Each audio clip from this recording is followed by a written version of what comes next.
بفضل الله بسم الله الرحمن الرحيم الحمد لله رب العالمين والصلاة والسلام على سيدنا وحبيبنا وطبيب قلوبنا حبيب إله العالمين أبي القاسم محمد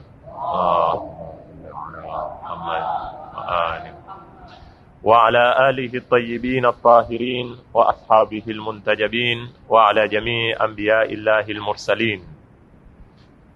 يقول الله سبحانه وتعالى: لقد حق القول على أكثرهم فهم لا يؤمنون إنا جعلنا في أعناقهم أغلالا فهي إلى الأذقان فهم مقمحون وجعلنا من بين أيديهم سدا ومن خلفهم سدا فأغشيناهم فهم لا يبصرون وسواء عليهم أأنذرتهم أم لم تنذرهم لا يؤمنون.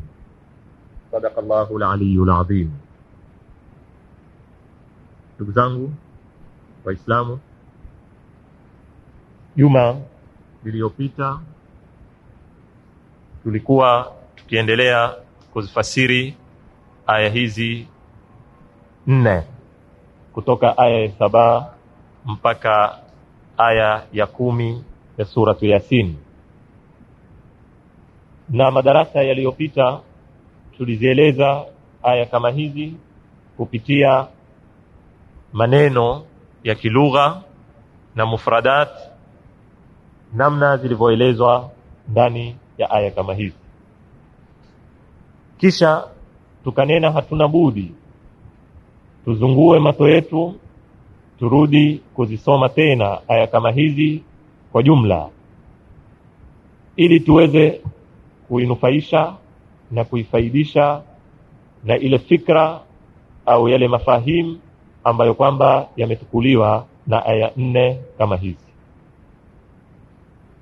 Fikra ambayo kwamba iko katika aya kama hizi ni ile fikra ambayo kwamba imewekewa elimu maarufu kama tulivyoeleza nyuma, wanaoiamkua nadhariyatul ma'rifa, yani theory of knowledge. Elimu kama hii hatuwezi kuisoma kwa yote, kama tulivyonena tusibadilishe darasa ya tafsiri tukawa tutaifanya ni darasa ya kusoma elimu. Lakini hatuna budi, kwa kuwa aya kama hizi zitukuzie fikra muhimu kuhusu elimu hii, tuyagusie yale ambayo kwamba yahusika na aya kama hizi tunazozisoma. Tulizungumza kwamba tukitaka kupata fikra iliyoko katika aya kama hizi ni lazima tujibu maswali 4 kwa mpangilio. Suala la kwanza ni lile suala linaonena, je, baada ya huyu mwanadamu kuna kitu kingine? Kwa ibara nyingine, yani huu ulimwengu tunauona, hizi nyota, bahari, hizi zitu ziko au ni ndoto tu na hakuna uhakika wa lolote ambalo kwamba sisi twadai kwamba liko? Suala kama hili tulilijibu kwa kadiri wiki iliyopita. Tukanena wako wale ambao kwamba twaweza kuamkua pengine ni wandazimu walodai kwamba hakuna kitu nde ya mwanadamu, bali wakakanusha wengine mpaka kuweko wao, wakawa washuku zilioko na wajishuku wao na washuku mpaka zile shaka zao. Kwa ufupi tulilijibu kwamba suala kama hili si la kimsingi na hatuna dalili ndefu. Dalili ambayo tutataka tuitumie ni kila mtu abaki na dhamiri yake. Hata ule anayekanusha wakati akiamiliana na ulimwengu huamiliana kwa kuwa uko. Suala la pili, ikiwa tutaamini kwamba sisi tuko na ziko zitu nde yetu, litakuwa suala la pili, je, uko uwezekano wa kuwasiliana sisi na zitu zilioko na tukaweza kuziua zitu kama hizi? Swala kama hili pia tulilijibu wiki iliyopita, kwa kuwa kuna grupu mbili, au kwa ibara iliyo sahihi kuna vingi, kuna na wachache. Wachache ni wale wanenao kwamba hakuna uwezekano wa kuwasiliana na ulimwengu hata kama sisi tuamini huna ulimwengu uko. na wakatoa dalili zao wakithibitisha kwamba zombo muhimu ambazo kwamba ni za mawasiliano baina yetu na ulimwengu ni hisia zetu na akili, na hizi zote haziaminiki kama tulivyoeleza kwa urefu namna walioeleza hisia zinavyokosa na akili inavyokosa. Lakini ukweli wa mambo ni kwamba uko uwezekano wa kuwasiliana na ulimwengu, na dalili walozitumia hawa ni dalili ambazo kwamba hazina ukweli kiasi kikubwa, ingawa katika baadhi ya maneno yao uko ukweli kama tulivyoeleza kwa urefu. Baada ya kumaliza kulijibu swala la pili juma lililopita, sasa leo tukabiliwa na suala la 3 na la 4. Baada ya kukubali kwamba ulimwengu uko katika suala la kwanza, na baada ya kukubali kwamba uko uwezekano wa kuwasiliana na ulimwengu, sasa litakuja suala la pili, la 3. Ni zipi zombo zifaya ambazo kwamba sisi tutazitegemea katika kuwasiliana na ulimwengu, ambao wataalamu wa nadhariyatul maarifa waziita masadirul maarifa, au wengine waziita adawatul maarifa, au wengine waziita manafidhul maarifa, yani matimbuko ya maarifa au zifaya za maarifa au madirisha, windows ambazo kwamba tutazitumia sisi kuwasiliana na ulimwengu ni zipi. Tukisha kuzijua ni zipi, ndio tutakwenda kwenye suala la 4 ambao ndio kiini cha mazungumzo cha hizi aya tunazozisoma, ni kwamba vipi zombo kama hizi zaharibika, vipi zombo kama hizi zapata nguvu au zarudi nyuma katika utendakazi wake, kama tutakavyokuwa kwenye suala la 4. Sasa leo kabla ya kurudi au kwenda kulijibu suala la 4, tutaanza na suala la kwanza. Ni zipi zombo za mawasiliano kati yetu na ulimwengu, au kwa ibara ya kielimu kama wanavyoziita wao masadirul maarifa au adawatul maarifa au manafidhul maarifa? Ni zipi zitu kama hizi katika maumbile ya mwanadamu? Kabla ya kuziingilia kuzieleza masadirul maarifa ambazo kwamba takriban ni 6 tunaweza kuzikusanya leo, kwanza hatuna budi tubaini utangulizi muhimu wa zitu kama hizi kwa mtazamo wa Kiislamu na kwa mtazamo wa Qur'ani tukufu. Qur'ani au Uislamu waamini kwamba mwanadamu akizaliwa huzaliwa sufur, hamiliki kitu chochote, hamiliki maarifa yoyote katika bongo lake na katika dhihni yake. Baada ya kutoka katika matumbo ya mamake, ndiyo huanda kujitumia maarifa kupitia zombo ambazo kwamba Mwenyezi Mungu Subhanahu wa Ta'ala amempa, na akaanza kuandika katika akili au ukurasa wa akili yake na ukurasa wa bongo lake, moya baada ya moya, mstari baada ya mstari, kwa kadiri ambao kwamba ataafikiwa na kwa kadiri atakavyokuwa na juhudi katika kujitumia maarifa na kuzitumia zombo ambazo kwamba Mwenyezi Mungu Subhanahu wa Ta'ala amemruzuku. Haya tuweza kuyapata katika suratul Nahl aya ya 78. Mwenyezi Mungu Subhanahu wa Ta'ala atuambia, wallahu akhrajakum min butuni ummahatikum la ta'lamuna shay'a waja'ala lakumus sam'a wal absar wal af'idata la'allakum tadhakkarun au la'allakum tashkurun. Katika aya kama hini Mwenyezi Mungu Subhanahu wa Ta'ala atuambia kwamba yeye amewatoa nyinyi katika matumbo ya mama zenu hali ya kuwa nyinyi hamuyui kitu chochote. Akhrajakum min butuni ummahatikum la ta'lamuna shay'a, hamuyui kitu chochote, ukurasa mweupe, akili iko safi, hakuna hata nukta ya maarifa yoyote ambayo kwamba ayamiliki mwanadamu wakati akitoka kwenye matumbo ya mamake. Kisha Mwenyezi Mungu Subhanahu wa Ta'ala akaendelea kutuambia waja'ala lakumus sam'a wal absara wal af'ida. Akaanza kututajia zombo ambazo kwamba alitupa, tuambia akawapa nyinyi masikio, mato na nyoyo au akili. Hizi ndio ambazo kwamba mkizitumia mtaanza kujitumia maarifa na elimu tofauti mbalimbali.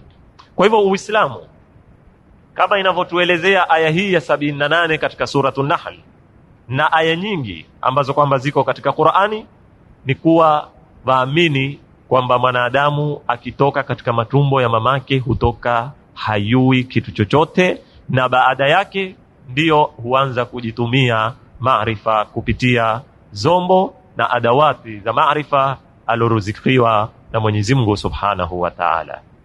Maneno haya au fikra hii ambayo kwamba imeelezwa na Qur'ani pia twaipata katika wasia na maneno ya Amirul Mu'minin Ali alayhi salam katika wasia wake akimuhusia kijana chake mkubwa al-Imam al-Hasan alayhi salam, akimwambia ya bunayya innama qalbul hadathi kal ardhil khaliya, kijana changu, hakika moyo wa kijana mtoto au bongo la kijana mtoto au akili ya kijana mtoto kal ardhil khaliya, ni kama ardhi ambayo kwamba iko tupu. Leo ukiwa una ardhi mzuri, uongo, ina mai nyeupe, haina kitu chochote, haina mmea sampuli yoyote. Kwa hivyo al-Imam Ali amwambia al-Imam al-Hasan wa inma qalbul hadathi kal ardhil khaliya, hakika moyo wa kijana mtoto ni kama ardhi ambayo kwamba iko tupu, haina asili ya mmea. Ma ulqiya fiha qabilathu, chochote ambacho kwamba kitatupwa katika ardhi kama ile huikubali. Kwa hiyo ikiwa utatukua buru utaitupa katika ile ardhi, utatukua mtee utupe katika ile ardhi, ardhi itakupa buru, ardhi itakupa mtee. Na ikiwa utatupa koko za bangi, ardhi itakupa bangi. Chochote unachokimeza katika ardhi ambayo iko tupu, ardhi iko tayari kupokea chochote kumea, ardhi kama ile itamea. Kwa hivyo al-Imam Ali atufananishia moyo wa kijana na ardhi iliyotupu. Kazi iko kwako wewe mzazi, kazi iko kwa mwalimu, kazi iko kwenye mazingira na mujtama ambao kwamba aishi kijana kama ule. Yeye akitoka atoka mweupe, karatasi nyeupe, ardhi nyeupe, ni kalamu itakayokutumiwa kuandikiwa, ni mbegu zitakazokutiwa kumezwa, ndio ambazo kwamba zitakachokumea. Na haya pia tuweza kuyapata katika hadithi ya Bwana Mtume sallallahu alayhi wa alihi wasallam, ambayo mara kwa mara tuisikia na kuisoma hadithi kama hii. Mtume sallallahu alayhi wa sallam akituambia kullu mauludin yuladu ala alfitra fa abawahu imma yuhawidanihi au yunassiranihi au yumajisanihi, kila kinachozaliwa chazaliwa yula maumbile safi, maumbile ya kwenda kwa Mwenyezi Mungu Subhanahu wa Ta'ala. Sasa ni wazazi, ima watamfanya Myahudi au watamfanya Mnasara au watamfanya Majusi, kile watakachokimeza ndio kitakachokumea, kama wanavyotuambia Waswahili, umleavyo ndivyo akuavyo. Kwa hivyo vile utakavyokumkuza ule kijana chako ndivyo atakavyokuwa. Bila ya kutoka katika maudhui, turudi katika asli ya fikra, ni kwamba sisi tuamini kwamba Uislamu una fikra ya kwamba kijana akizaliwa azaliwa hamiliki chochote katika maarifa yake. Haya kinyume na fikra ya mwanafalsafa maarufu wa Ugiriki Aflatun, ambaye kwamba yeye ana nadhariyatul istidhkar au wanaoyamkuwa an-nadhariyatul istidhkariya al-aflatuniya. Aflatun katika misingi yake mikubwa katika theory of knowledge aamini kwamba huyu mwanadamu, kwa kuwa yeye ni mpandamanisho wa ruhu na mwili, lakini ruhu iliumbwa mbee na ilikuweko mbee kabla ya mwili. Ruhu hii ilikuweko katika ulimwengu, yeye au mkuu wa ulimwengu hunu ni alamul muthul. Katika ulimwengu kama hunu, hii ni ruhu ilikuwa yayua kila kitu, ilikuwa ikimiliki maarifa yote. Baada ya kuteremshwa ruhu, ikaja ikaingia katika mwili wa mwanadamu, ilisahau yote yale ambao kwamba ilokuwa ikiyayua. Kwa hivyo ndio utakuta mwanadamu huwa hamiliki maarifa, si kwamba hayayui, bali ni kwa maana ameyasahau yote yale aliyokuwa akiyayua. Kwa hivyo anapoanza kutumia zombo zake za maarifa, ikiwa ni hisia, ikiwa ni akili, huwa yeye yastadhkiru ma kana ya'lamuhu, yeye ayakumbuka alokuwa akiyayua, sio aifundisha. Na ndio ikamkuliwa nadharia yake ni nadhariyatul istidhkar, kwamba yeye ajikumbusha yale alokuwa akiyayua. Sasa ikiwa alokuwa akiyayua ni milioni, katika kujikumbusha kwake kwa umri aweza kukumbuka 500, aweza kukumbuka 1000, aweza kukumbuka 2000, kwa namna atakaokuwa na uwezo na kuzitumia zombo kukumbuka. Hivi ndivyo anavyoamini Aflatun. Kwa hiyo Aflatun haamini kwamba mwanadamu huzaliwa mwinga, huzaliwa hayui kitu, bali aamini mwanadamu alikuwa ayua lakini akasahau, na kujifundisha ni kujikumbusha kwa Aflatun.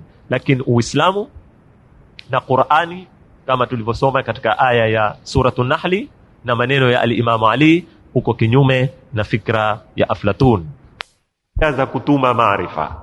Kwa hivyo tumeasisi msingi ni kwamba sisi twaamini kama Waislamu kwa mujibu wa aya za Qur'ani ni kwamba mwanadamu azaliwa sufur, kisha ana zombo ndio zamtilia yeye maalumati. Zombo hizi ni zingi na hatuwezi kuzinena ni hizi tu, na kuna zilogunduliwa, kuna ambao zilopita na muda hazijulikani zikajulikana, na mwanadamu kila akiendelea na kila akiisoma Qur'ani zaidi aenda kupata mawasiliano ni makubwa zaidi. Lakini tutazieleza kwa kadiri ya haja na bila ya kutoka kwenye mwelekeo wa tafsiri. Na hizi zombo sasa ndio muhimu wa darasa letu sisi. Hizi zombo tunazosoma sisi, kama nilivyowaambia, al-Allama Tabatabai aligongana mawazo yake na Fakhrur Razi. Fakhrur Razi alinena hii ni mifano tulioisoma yamfananisha mwanadamu na mwanadamu alofungwa pingu, yamfananisha mwanadamu na mwanadamu aliotiwa kwenye jela. Lakini Tabatabai yasema hakuna kufananishwa, hakuna nini, ni mambo ya kihakika. Kuna pingu ndani yako, kuna kuta za jengeka ndani yako, kwa sababu mwanadamu ndani ana maisha tofauti na wapi na nde. Sasa hizi zombo ndio tutataka kuzisoma, tuziue ni zipi na zafanya kazi vipi kwa kadiri ya haja, sitorefusha sana, na kisha tuwe kuangalia sasa hizo pingu na kuta na maradhi na mihuri inaopijwa na mpaka mwisho wa mfano wa mambo kama haya. Mwanadamu katika zombo anazozitumia kwanza ni hisia. Chombo cha kwanza kinachomwasilisha mwanadamu na ulimwengu wa nde ni hisia. Hisia zake 5, ingawa hazifanyi kazi kwa pamoja, kuna inaotangulia, kuna inaofuatilia, lakini hisia 5 za mwanadamu ndizo zombo za kwanza ujanani mwake. Akianda kutaka kutuma maarifa atumia zombo kama hizi. Na ukweli wa mambo ni kwamba hisia 5 za mwanadamu ni zombo muhimu sana katika maisha yake, katika maarifa, kwa sababu kila kitu ni msingi. Hata wale wanaosoma skuli au madrasa ama chuoni wakwambia maarifa anayoyatuma kijana katika raudha, katika nasari, ni muhimu sana katika mwendo wa ule kijana wa maisha yake yote ya kielimu. Ingawa sisi huyadharau na pengine tukaona ni zitu zitoto. Na wewe mwanadamu, maarifa unayoyapata kupitia hisia zako, japokuwa ukishakukua mara nyingi huyatili maanani wala huyaoni ni mazito, lakini ndio msingi wa kila kitu chako katika maisha yako ya kielimu. Na ndio utakuta mpaka wenyewe wamenena mfano maarufu tunaosikia mara nyingi, man faqada hisan faqad faqada ilman. Yoyote mwenye kukosa hisia amekosa sehemu ya elimu. Ndio utakuta yeye mtu tongo, mfano amekosa hisia moja, ingawa asikia, adara, anuka, aonda, lakini ana maarifa mingi. Huyu lau amezaliwa ni tongo, ana tabu kubwa ukitaka kuzungumza naye katika masala ya zitu za rangi.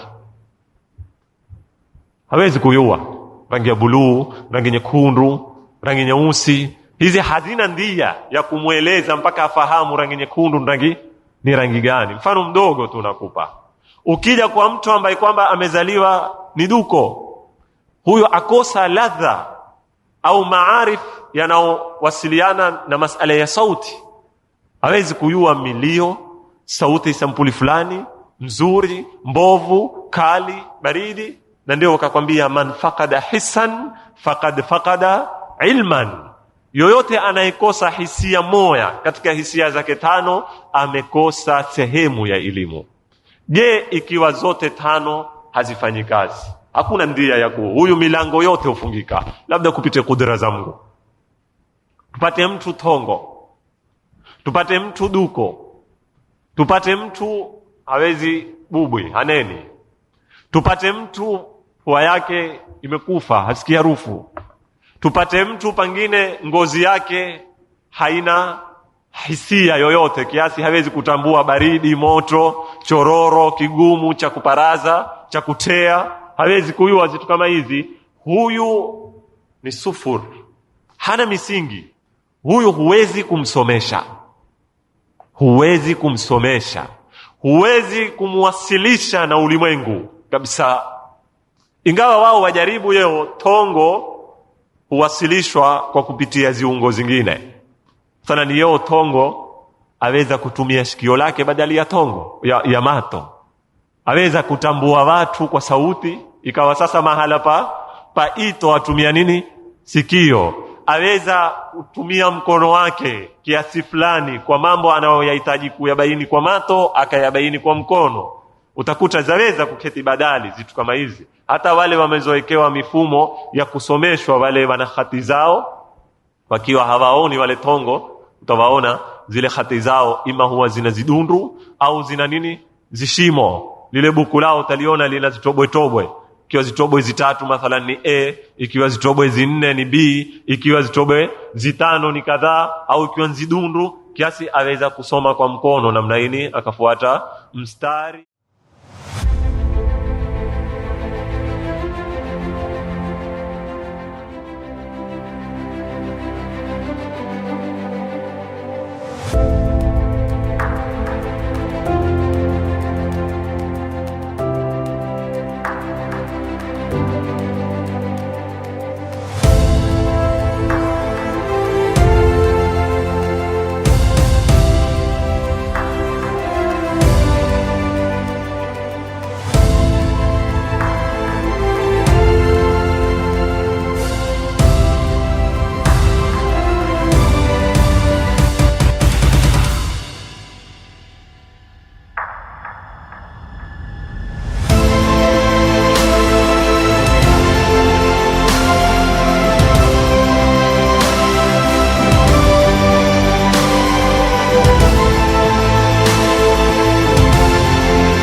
Akasoma mpaka misahafu iko, hata Biblia imeandikwa kwa hati zile. Yaweza yani hisia moja ikateza dauri ya hisia nyingine, lakini ikiwa zote hazifanyi kazi, hakuna ndia ya kuwasiliana na ulimwengu. Hata akili haiwezi kufanya kazi, hata moyo, hata zombo zingine, kwa sababu zote hizi zategemea mwanzo kimsingi hii nasari ambayo kwamba ni nini? Ni hisia za mwanadamu. Na ndio utakuta Mwenyezi Mungu Subhanahu wa Ta'ala atuambia, wallahu akhrajakum min butuni ummahatikum la ta'lamuna shay'a. Mwenyezi Mungu amewatoa katika matumbo ya mama zenu, hamuyui chochote. Kitu cha kwanza amezotaya Mwenyezi Mungu ni hisia. Waja'ala lakumus sam'a wal absara, akawajalia nyinyi masikio na mato. Ametaya zombo ziwili kama mfano wa hisia ngapi? 5. Hizi ndio za kwanza anazozitumia mwanadamu kuwasiliana na ulimwengu. Bila shaka Kuna baadhi ya masuala matoto katika hii aya ambayo hayana umuhimu sana, yaweza kuulizwa. Wengine wanena, kwa nini Mwenyezi Mungu katika kutaya hisia ametaya mbili? Ametaya sikio na nini na mato, ameziata 3 na hisia ni 5. Wengine wameuliza, kwa nini ametanguliza hisia ya kusikia kisha ya kuona? Kuna kitu gani cha lengwa hapa kwenye Qur'ani? Wengine wamenena, kwa nini hisia ya kusikia imetajwa kwa mufrad, yani kwa umoja, lakini hisia ya kuona imetajwa kwa nini kwa jamu, kwa wingi? Tuambia waja'ala lakum sam'a, hakunena waja'ala lakumul asma'a wal absara, amenena waja'ala lakum sam'a wal absara. Haya masuala yameulizwa, yaweza kujibiwa kisampuli hii ni kwa ufupi kwamba Mwenyezi Mungu Subhanahu wa Ta'ala katika kuzieleza hisia 5 ametosheka na hizi mbili, kwa sababu hisia hizi mbili ndio hisia muhimu na ndio za kimsingi zaidi, masikio na nini na mato, kuliko 3 zilizobaki kama kunuka ama kudara ama kuonda. Hizi 3 haziko na dauri kubwa wala muhimu kama ya mato na nini na masikio. Hili ni ya kwanza, kwa nini zikataywa hizi mbili? Ama kwa nini imetangulizwa sikio kisha ikataywa nini mato?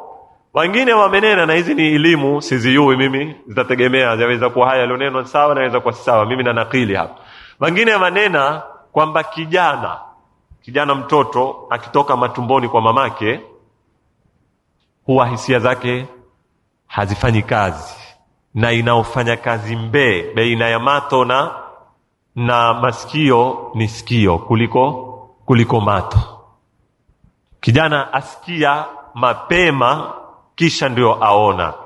Hata katika kuona kwake kijana mwanzo huwa hawezi kukagua, huwa akiona kama zivuli, hawezi kujua huyu ni baba, huyu ni mama, huyu ni nani. Huwa huona mfujo lingi tu upita kwenye mato yake. Kinyume aweza kujua haraka zaidi kijana, kufahamu zaidi kwa kutumia nini sikio, kwa kujua sauti ya mamake, hususan wale watu ambao wako karibu na yeye kama mama, na pengine akatumia zaidi harufu kuliko chombo kingine. Kwa hivyo watuambia waja'ala lakumus sam'a wal absara, Mwenyezi Mungu ametaya sikio kisha ndo akataya nini mato, ikisihi hii nadharia kwa kuwa chombo cha sikio chafanya kazi mapema zaidi kuliko mato. Ama kwa nini sikio limetaywa kwa moya na mato yametaywa kwa wingi? Kwa sababu ukitukua sasa ya hata wewe uketi ukitaka kufanya homework ukienda nyumbani, jaribu kukusanya maarifa unayoyapata kupitia mato na maarifa unayoyapata kupitia sikio. Utayapata ya mato ni mingi zaidi kuliko ya nini ya sikio, kwa sababu sikio nafikiri hakuna zaidi ya sauti, hakuna. Ama mtaweza kunisaidia, yani badala ya sauti ni kitu gani kingine chaweza kukupa sikio? Ni sauti peke yake. Lakini mato ya kuetea vitu zingi sana katika akili yako, yani picha unazozipokea kwenye bongo lako kutoka kwenye mato na sauti zinazokuja kutoka kwenye masikio, utapata mato yana maalumati mingi sana. Mato ya kuetea rangi, mato ya kuetea shakl, miundo zitu, kiko muthallath, kiko pembe 3, kiko pembe 4, kiko dori, kiko kirefu, kiko kipana. Mato ya kuetea majumba, barabara, bahari, miti, zote hizi ni zitu zapitia kwenye nini? Kwenye chombo cha mato. Kwa hivyo ukiyahisabu maalumat unayoyapata kupitia kwenye mato ni mingi sana sana kuliko maalumat unayoyapata kupitia kwenye nini? Masikio. Na ndiyo Mwenyezi Mungu Subhanahu wa Ta'ala kama wanavonena hawa, wallahu akhrajakum min butuni ummahatikum la ta'lamuna shay'a wa ja'ala lakumus sam'a wal absara. Ikaya sam'i kwa moya na absara zikaya kwa nini? Kwa wingi. Kwa hivyo zombo za kwanza au chombo cha kwanza ambacho cha kuwasilisha wewe na ulimwengu ni hisia. Hii ni ndio window ya kwanza unayopitia kwenda kuwasiliana na ulimwengu. Pili, nazipita haraka haraka kama nilivyowaambia tufike kwenye lengo la aya. Pili ni akili. Chombo cha pili kinacho sasa kuzidishia wewe maalumati yako. Na hizi mtu hakuwa nazo. Kijana anaweza kuishi kwa hisia tu kipindi fulani cha umri wake. Na ndio ukitaka kuzungumza naye sharuti mifano yako, kila kitu chako kiwe ni masala ya nini? Ya kuona na kusikia na kudara. Ndizo zitu anazoziamini haraka katika mato yake.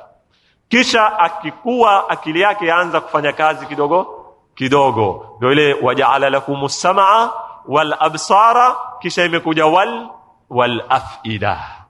Sasa imekuja afida hapa ni kwa maana ya akili. Na akili, chombo cha akili katika Qur'ani kimetumiwa kwa maana mingi. Mara imekuja akili, mara imekuja fuad, mara huya kama hii afida, mara huya lubu liulil albab, mara huya kwa nuha. Pia hizi zote ni istilahi za Qur'ani katika kukiamkua chombo kama hichi au sadri au maneno mengine mingi ambayo imekuja. Akili kazi yake ni tofauti na hisia. Kidogo hapa napenda tugusie ili tupate kuyua machache. Najua kuna kwa wanafunzi haya huwa rahisi, kwa watu ambao kwamba hawana mukadimati, lakini kusoma si lazima madarasa. Kwa hivyo tusitarajie darasa lilikuwa ngumu, lakini ndio tuwajifundisha. Tutaweza kupata na sisi mawili matatu. Akili ni tofauti na hisia. Hisia kazi yake ni kama kamera, ni kugurisha, ni kama fotokopi. Ito litaona jabali, litakuletea picha, itakwenda kwenye bongo, basi imekwisha kazi yake. Sikio itasikia sauti, itaitukua, itaipeta kwenye. Hazina kazi isipokuwa ni kugurisha. Ni kama kidau cha kivuko. Utukua watu hapa, kipeka watu Manda. Utukua watu hapa, kipeka watu Manda. Ayu utukuzie nini? Hayu ndani ya begi kuna nini? Si kazi yake yao. Ito litaitukua picha, itaipeka kwenye bongo. Hayui picha ile ina nini? Inataka kujadiliwa, si kazi yake. Kwa hivyo ni kugurisha tu. Ni kama picha, kama nimewambia, ama fotokopi, kama kamera. Akili ndio huja ikapokea. Baada wewe umestore zile picha zinaokuya, sauti zinazokuya, unapokea kutoka kwa hisia zako, wazistore katika bongo. Ukisha kuzistore, akili ndio huya sasa pale. Akili ikia huzikusanya zile picha ulozitia. Ndio nikakwambia hisia ni muhimu sana, kwa sababu akili ikikosa hisia haiwezi kufanya kazi. Kazi yake sharti idirike, imewekewa bloki, imewekewa tokaa, imewekewa mai, ianze kupika sasa. Sasa akili ikia store, ikadirika zile picha na wingi ulionao, na ndio aliona mingi huwa aweza kupika zaidi. Fanya bidii utie maalumati mingi, uyue mingi, uone mingi, ndio akili huwa pana. Una thakafa wasi, utaambia ule akili yake ni pana kwa sababu amekusanya mingi. Soma. Akili ikia kazi yake ya kwanza, au bila ya kuzipangilia, akili ina kazi ya stintaji kwanza. Itatukua picha hini na hini na hini, ikiunganisha itatoa natija. Kwa hivyo itakuwa imekuongezea maaluma ya 4 sasa. Wewe ulikuwa na ngapi? 3. Ulitia picha ya kwanza, ukatia ya pili, ukatia ya 3. Bila ya mpango kule ndani. Akili ikia yatukua zile picha 3. Yajaribu kuziunganisha kama za kubali. Yaani yataua store, kuna nyingi, itatunda pale, itunde pale, ikiunganisha itatoa kitu cha ngapi? Cha 4. Ndio ile waambiwa akili huzaza maalumati. Sasa ya kufanya usoliua wewe ukaliua, ambalo hukulipata huku nje. Nikitaka kukupa mfano. Vingi katika sisi nafikiri hapa hakuna mtu ameweza kwenda Washington, uisikia tu sisi. Au New York. Au tujalie kuna mtu hapa haenda Nairobi. Kabisa usikia tu nini? Nairobi. Wala hayaiona kwenye picha. Bila shaka wewe una picha sasa ya una majumba, umezoyaona barabara. Ikia ile Nairobi kwako ikitajwa, utaanza kuokota maalumati kule kwenye akili yako, utaunda nini? Picha. utakuja kuitasawar Nairobi mijumba, na pengine umesikia kuna majumba marefu, utaliunda nayo ile jumba lako refu. Baada ya kuziunda zile, utakuwa na picha wewe waiita hii ni nini, ni Nairobi. Na mara nyingine ukienda ukiona ile Nairobi utaiona picha yako ilikuwa wrong, sivyo ule ndo tena sivyo vile ilivyokuwa nikifikiria mimi. Nikifikiria pengine barabara zake ni pana zaidi. Ile maana kufikiria ni ile mapiko uliokuwa ukiyafanya nini, ukiyapika ndani ya akili. Pengine unaweza kumsikia mtu siku zote mwanachuoni fulani, al-alimu al-allama sijui nani, wewe pengine ukaliunda zinga la jitu, majoho, ziemba, pengine ndevu mpaka mapajani, kusikia vile elimu alionayo na nini, siku kioneshwa ni huyu, ndio huyu le. Yani pengine ukamuona nini, chembamba, kigonda na nini, au kisukuma aweza kufanya nini, kuanguka. Sasa wewe ulikuwa ushaunda ile picha wapi? Kwenye akili yako. Ni nani ilofanya kazi hiyo? Ni akili. Hii ni mifano midogo mimi na wapo.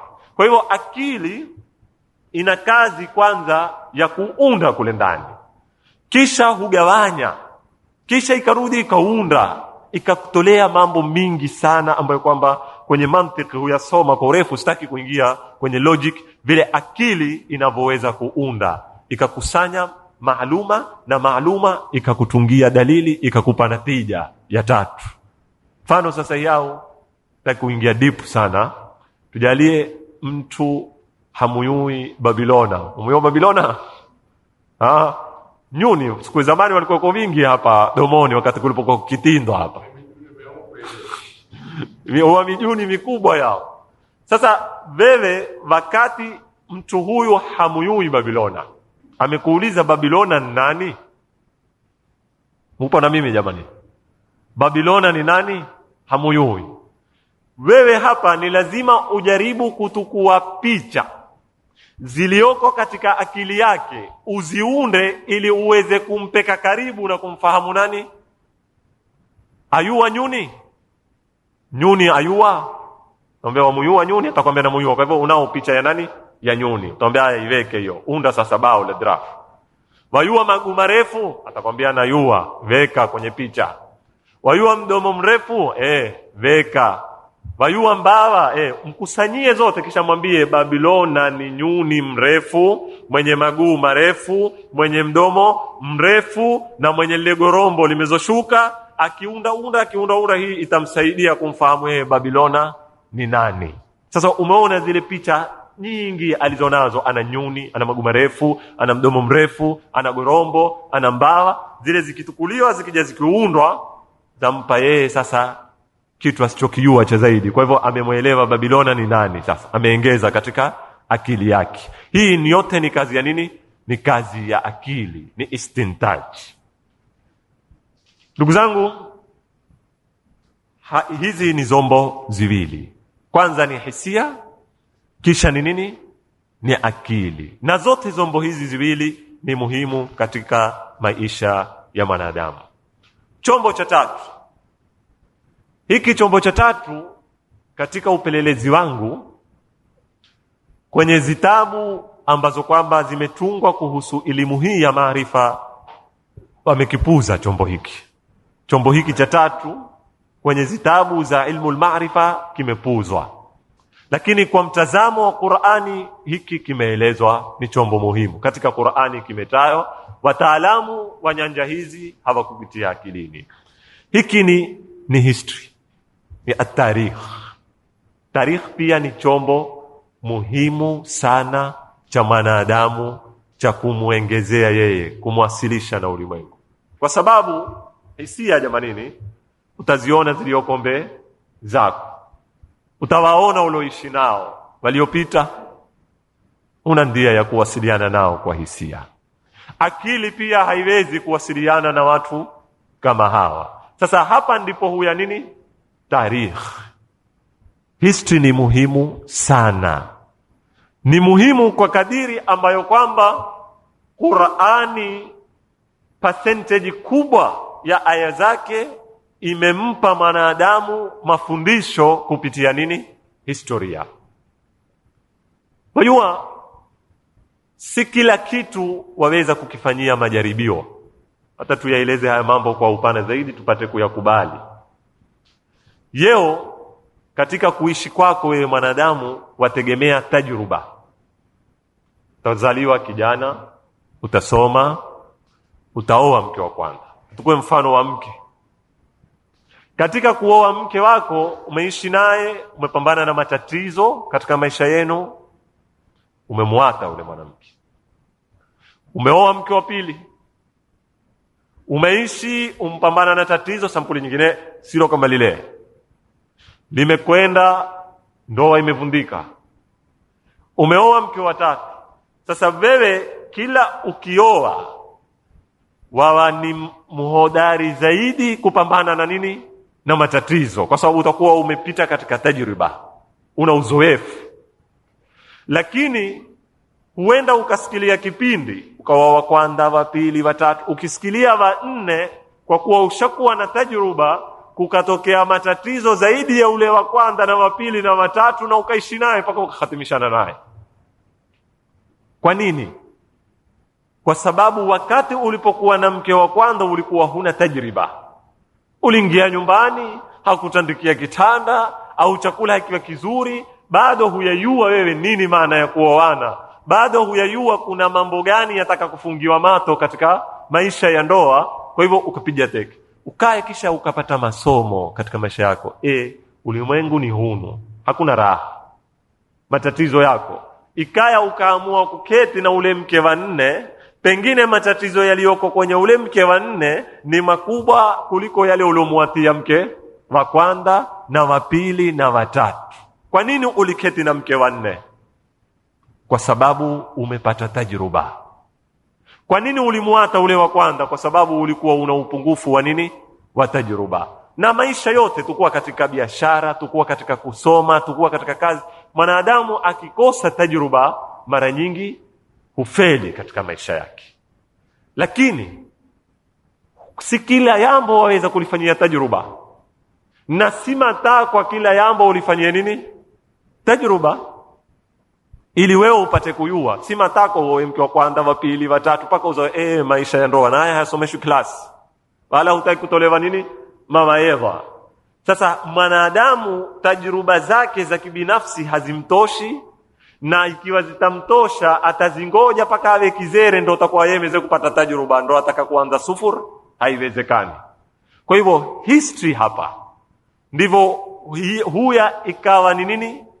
Ni badali ya tajruba zako, badali ya wewe kungoja likupate wewe. Sasa soma yalotuka katika historia juu ya msingi unaonena at-tarikhu yu'idu nafsahu.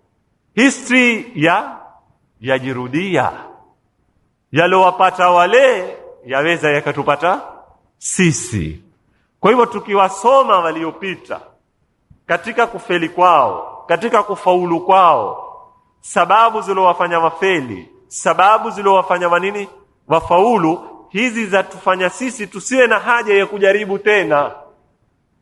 Watu waliopita walitaua mbunge kwa msingi fulani wakafeli. Sisi hiyo ishatutosha, hatuna haja tena tukariri. Ni tajruba imewapita kwa wale waliotangulia, na tajruba ya kufanya wewe uwe mwingi, uwe mpana na uwe mrefu kabisa. Na ndio al-Imamu Amir al-Mu'minin alayhi salam atambia ibadallah, inna ad-dahra yajri bilbaqina kajrihi bilmadhina. Enyi waja wa Mwenyezi Mungu, ulimwengu wawapitia waliobaki kama ulivyowapitia waliofanya nini? Waliotangulia. Yale yale, watu tu wabadilika, lakini sunna ni zile zile, miondoko ni yale yale. Na ukiweza kuishi na historia, waweza kupanuka bongo lako, waweza kuongeza tajruba nyingi katika maisha yako. Na hapa mtapenda kuanakilia maneno ya al-Imamu Ali alayhi salam akimwambia Mane pia hapa al-Imamu al-Hasan, kwamba yani maana ya maneno yenyewe ni kwamba mimi nimeishi miaka 60. Mimi al-Imamu Ali yani nayafasiri haya maneno, mimi nimeishi miaka mingapi? 60. Lakini niliposoma history nilikuwa nimeishi miaka karibu 1000. Maneno mazito sana haya ya Imam Ali. Amwambia al-Imam al-Hasan, ey bunayya, kijana changu, inni wa illam akun umirtu man kana qabli, mimi ingawa sikupoa umri wa kuishi na walokuweko kabla yangu, lakini faqad nadhartu fi a'malihim, niliangalia zitendo zao, yani maana nilisoma history, wa fakartu fi akhbarihim, na nikafikiri katika habari zao, wa atharihim hatta uttu ka ahadihim, nikazisoma athari zao mpaka mimi nikawa ni kama wao. Niliweza kusoma Banu Israila mpaka ukizungumza na mimi kuhusu mambo ya Bani Israila utafikiri ilikuwa kiishi na Bani Israila. Hii ndio maana akusudia hapo Imam Ali. Niliwasoma kaumu Ad nikawaelewa mpaka nikikuelezea mambo ya kaumu Ad utafikiri mimi nilikuwa ni mmoja katika kaumu Ad. Hatta uttu wahidan minhum bal kaanni, haya maneno muhimu, bali kama mimi qad umirtu ma'a awwalihim wa akhirihim, mimi kwa kusoma history ni kama nimeishi kutoka na Adam mpaka yeo. Kwa hivyo wewe waweza kuishi na wazee waliopita, wewe waweza kuishi na mababu, wewe waweza kuishi na mpaka mando ukawa umri wako ni mrefu kuliko wale waliotangulia. Kwa nini? Kwa sababu ikiwa utasoma nini? History. Taban history isomwe, si maana ya kusoma ngano, si maana ya hadithi kutoka kumpiga panga amezie, la. Au tukisikiza sisi zile sera mara nyingine zitazabadili kurusha panga, ule kampiga panga huku kampeka huku, ule kamuua mtu wa kwanza, ule kamuua mtu wa pili. Sio history hii. Ni history ya kukagua, ni history ya kuchambua. Tuwasome Waislamu kwa nini walianguka, kwa nini walifaulu, kwa nini Waislamu waliweza kutawali ulimwengu, kwa nini Waislamu waliweza kufikisha Furs, wakafika Rum, wakafika Yunan, Ugiriki, kwa nini yao sisi tumeanguka, ni sababu gani zilizofanya waendelee. Hii ndio history ambayo kwamba yatufanya sisi kila tukisoma kipande tuuliza limadha, kwa nini na ni kwa sababu gani na ni zipi. Ni hivi ambavyo kwamba tutaweza kufika. Lakini tutasoma hadithi tu kama ngano, hii sio history ambayo inatakikana. Na ndio utakuta Mwenyezi Mungu Subhanahu wa Ta'ala dirisha hili la tatu la maarifa at-tarikh amelipa umuhimu sana katika Qur'ani. Soma hiyo Qur'ani, usikie ziswa za mitumi, usikie ziswa za kaumu tofauti mbalimbali, mpaka kina Firauni yao, watu wachafu, watu makhabithi, lakini wameandikwa kwenye kitabu cha nani? Cha Mwenyezi Mungu Subhanahu wa Ta'ala. Kuhifadhiwa sisi historia, kuhifadhiwa sisi athari pia. History si ya kuandika tu, Mwenyezi Mungu ametuambia, na ya athari ya majumba kama ya museum yao wanaotufundisha. Qur'ani imetufundisha mara nyingi ikituambia tembeani, nendani mkaangalie mii imeangamizwa namna gani, nendani mkaangalie ni zijiji kumebakia 4 na ziko yeo, baadhi ya mii iko mpaka yeo, ya kina kaumu Ad na kaumu wengine Thamud, kina Babil, ziko mpaka yeo. Wale ni watu ambao kwamba sisi tunataka tutembee, kulindhuru siru fil ardh, tembeani katika ardhi, musome, muangalie watu umma uliopita ulikuwa namna gani, ili mupate kuongeza katika maalumati yenu hisia, akili, engezani na majaribio ya historia ambayo kwamba Mwenyezi Mungu amewapa na amewaamrisha mfanye zitu kama hizo. Ndio akatwambia nahnu naqussu alayka ahsanal qasas bima auhaina ilaika hadha alquran, sisi twakupa wewe ziswa zizuri, twakuteremshia wahi ili upate kunufaika mpaka mwisho wa mambo kama haya. Ndugu zangu Waislamu, mpaka hapa tutakuwa tumemaliza chombo cha tatu. Kwa hivyo mwanadamu awasiliana na ulimwengu kupitia hisia zake, awasiliana na ulimwengu kupitia nini? Akili, awasiliana na ulimwengu pia kupitia historia.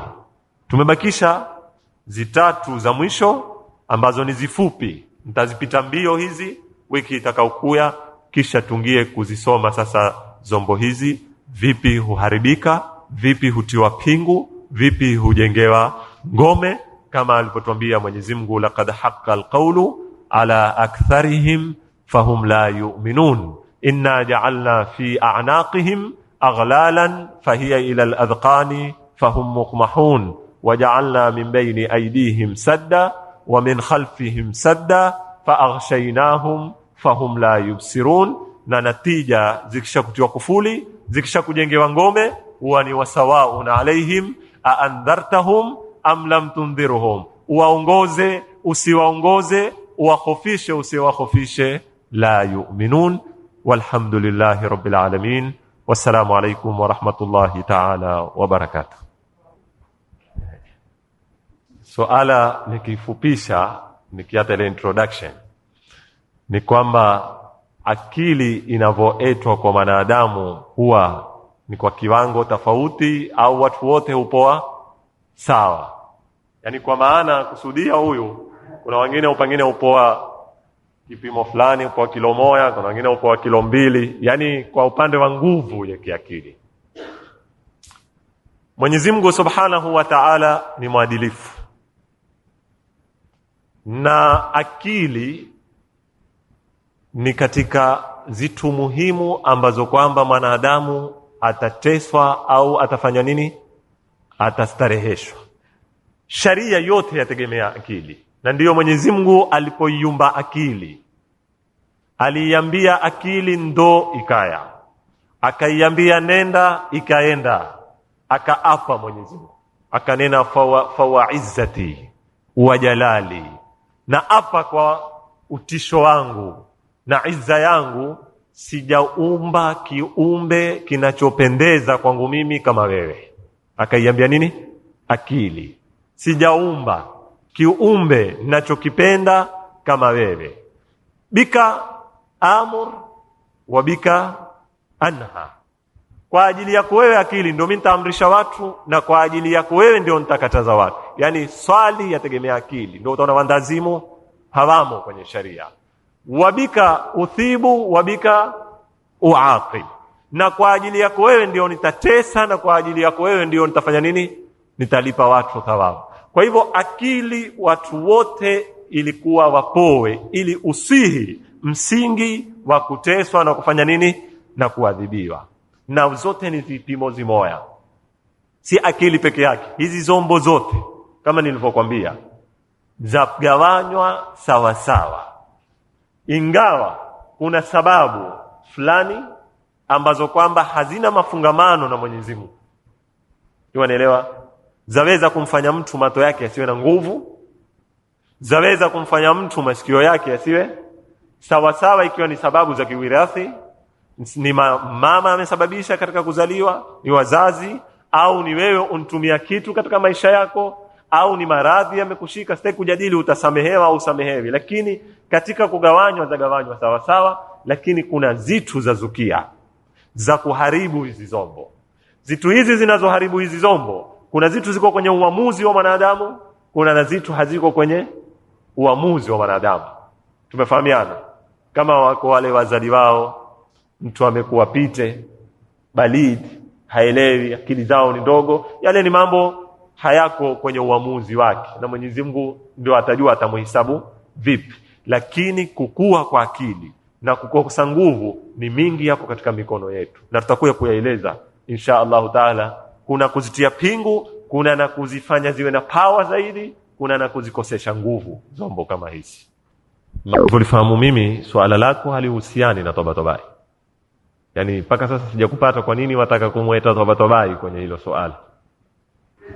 Sawa, sisi hatujafika kwenye aya. Aya hazizungumzii yote haya ninayoyazungumza mimi. Aya zazungumzia sehemu ndogo. Tukitaka kuzungumza nadhariyatul maarifa ni aya nyingi kwenye Qur'ani, sote zikusanye pamoja. Lakini kwa kwamba sisi tuna haja ya kuipata fikra yote, ndio tuweze kuipata fikra iliyoko kwenye hii aya, ndio twafafanua. Lakini aya tunazozifasiri sisi hapa, inna ja'alna fi anaqihim aghlalan, haziko kwenye masala ya hisia, zazungumza baadhi ya zombo. Lakini mimi nimependa kuifungua hii fikra, na tutakapokufika ndio tukizitupa zile aya zitafahamika kwamba katika hii bahthi zilikuwa zikigusa mahala gani? Suala yani ambayo kwamba ina toto nyingi ndani. Unajua mtu ameora kujilipua, wewe umeianza hivyo, ni lazima kwanza sisi tujiulize, huko kujilipua anaruhusiwa kwa kujilipua? Umenifahamu? Yani hiko kitendo cha kujilipua alokwenda ni kitendo sharia au si sharia, kabla ya kufika kwenye kwenda kufungwa, kwa sababu ni zitu kadhaa yeye amezifanya mpaka zimemfikisha, zimechangia kumfikisha yeye pale. Sawa? Tukinena kwamba ni kitu chafaa, kwa hivyo yeye alikuwa uko katika kufanya kitu kinachotakikana na Uislamu, akashikwa, akateswa, akapatikana nayo matatizo. Hiyo ni wazi ni kwamba yeye hana jukumu, yani hana mzigo na yale yalomfikia.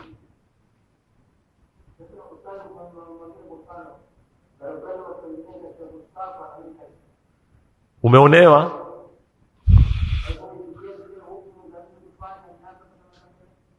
Wallahi masala si nani atapata madhambi yale. Masala ni kwamba mtu akifika kiwango fulani cha kukosa muahilatil taklif wanazoziita, yani sharuti za wewe kuwa mukallaf zikikosekana zile, wewe sharia kwako yaanguka. Si masala kwamba iko itatukuliwa na mwingine. Mathalan mtu amekuwa mandazimu, ankosa akili, ule ni taklif kwake imefanya nini? Imeanguka. Kwa hivyo si masala tuzengeni nani, ule atahesabiwa kwa kuadhibu wewe, hatahesabiwa kwa wewe hukuswali. Umenifahamu? Wewe huna swala kwa sababu wewe ushabadilika. Mathalan yani ukiwa umekosa akili, umekosa nini, huna swala, shanguka taklifu kwako wewe. La yukallifu Allahu nafsan illa wus'aha. Mwenyezi Mungu haikalifishi nafsi isipokuwa kinachoweza. Au la yukallifu Allahu nafsan illa ma ataha. Au ziko aya nyingi zinaosema kwamba Mwenyezi Mungu hawezi kukalifisha mtu ambaye hastahiki kukalifishwa. Ndio nilivyomuelezea, yani masulia alionayo ule ni masulia ya kuharibu akili peke yake. Ya mwisho suala. Rangi gani? Rangi gani? Mando nataka kuuliza suala. Kukua unakusudia wewe ni kuwa kubwa yani? Mando akili si kitu cha kimwili yani. Sio ni kwamba ni bongo, ni nyama nayo itakuwa kubwa. Wakusudia hivyo wewe? Ya kuwa akili. Kwa sababu kama nilivyokuambia, hata hisia unazoanda nazo wewe, hata kijana nimekwambia ito anavyolitumia mwanzo sivyo unavyolitumia wewe sasa. Ulimi zaanza na akili yaanza taratibu, na kila ukizitumia takuya haya maneno. Napenda baadhi ya suala muziweke hizi zombo za maarifa, kila ukizitumia huzidi kupata, na kila ukiziziisha huzidi kufanya nini? Kama mazoezi. Mimi na mfano mmoja mzuri sana. Wewe ukipiga tizi ukaanza mbio, siku ya kwanza utazunguka raundi ngapi? 5, sio? Siku ya pili 6. Kila ukiendelea mapafu yako yazidi kufanya nini? Na kila ukiata mazoezi wazidi kukosa. Hii ndio zombo zote. Kwa hivyo mwanadamu kuketi bila ya kutwalii, kuketi bila ya kuhifadhi, uketizie, ndio akili nalo huzidi kufa. Na laweza kufa likafa likawatoba Allahu. Ndio hatari yake. Weta amali, kila ukiwa na practice ya kuhifadhi, utakuta waweza kufika wakati mtu akakusomea shairi mara moja pale ukafanya nini? Ukalishika. Kila ukiwa na practice ya kuhifadhi, kila huwa dhihni yako ni kali zaidi. Na kila ukiwa uhifadhi, wataka saa nzima kuhifadhi maneno matatu. Keti wakala ukariri mpaka litakapo kufanya nini? Kuingia. Salawat.